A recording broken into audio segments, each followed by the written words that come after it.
সোনা আর সবাই একবার বলো রাধে রাধে।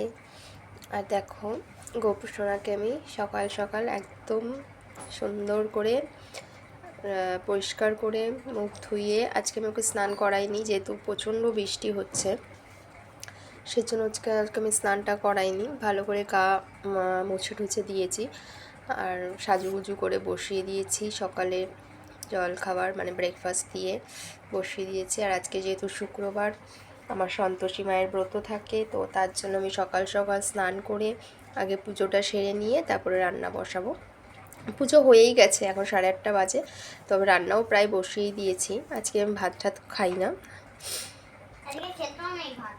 আর আজকে কৌশিকী আমাবস্যা যত সম্ভব, যাই হোক আমাবস্যা আছে, তো আমার শ্বশুরবাড়িতে আবার আজকে ভাত খায় না রাত্রে। তো আমি আজকে আর ভাতই খাবো না, যেহেতু রাত্রেও খেতে পারবো না ভাত, তো সেই জন্য আমি আর ভাত করবোই না। আজকে ডালিয়া খেয়ে নেবো আর রাত্রে লুচি পরোটা কিছু একটা করে নেবো।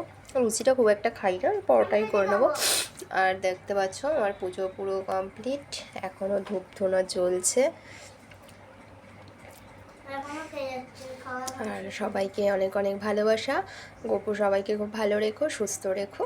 আজকে ভিডিওটা এখানেই শেষ করছি, আবার পরে দেখা হবে, টাটা।